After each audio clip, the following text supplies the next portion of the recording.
జై శ్రీరామ్ అంటే ఓ ఉద్వేగం, మాటల్లో చెప్పలేని ధైర్యం, తెలియని అండ, ఆపద అంటే రక్షించే కొండంత అండ, భక్తుల కోరిక కోరుకుంటే వెంటనే సిద్ధింపజేసే ఓ నమ్మకం.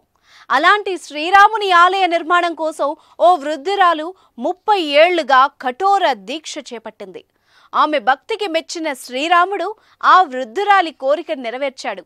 ప్రధాని నరేంద్ర మోదీ రూపంలో అయోధ్యలో ఏకంగా తన గుడినే నిర్మించుకునే విధంగా చేశాడు.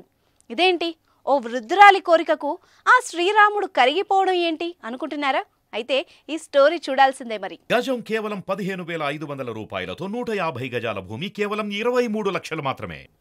జార్ఖండ్లోని ధన్బాద్కు చెందిన సరస్వతి దేవి అగర్వాల్ అనే ఓ మహిళ 1992లో బాబ్రీ మసీద్ కూల్చివేసిన రోజునే మౌన వ్రతంలోకి వెళ్ళింది. అయోధ్యలో రామాలయం కట్టిన రోజునే తన మౌన వ్రతాన్ని వీడుతానని ఆమె అదే సంవత్సరంలో ప్రతిజ్ఞ పూనింది. మౌన మాతగా పేరుగాంచిన సరస్వతీదేవి తమ కుటుంబ సభ్యులతో కేవలం సంకేతాల్లో కమ్యూనికేట్ చేసేది.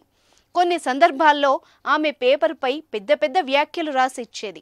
అయితే 2020 వరకు 24 గంటల్లో కేవలం మధ్యాహ్నం 1 గంట మాత్రమే ఇంట్లో వాళ్లతో మాట్లాడేది.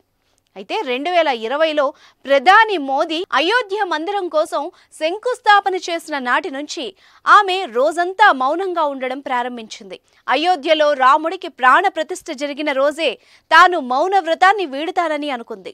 బాలరాముని ఆలయ నిర్మాణం పూర్తయిన తరువాత జనవరి 22వ తేదీన జరిగిన బాలరాముడి ప్రాణ ప్రతిష్ఠ ప్రధాని నరేంద్ర మోదీ ప్రారంభించిన సంగతి తెలిసిందే.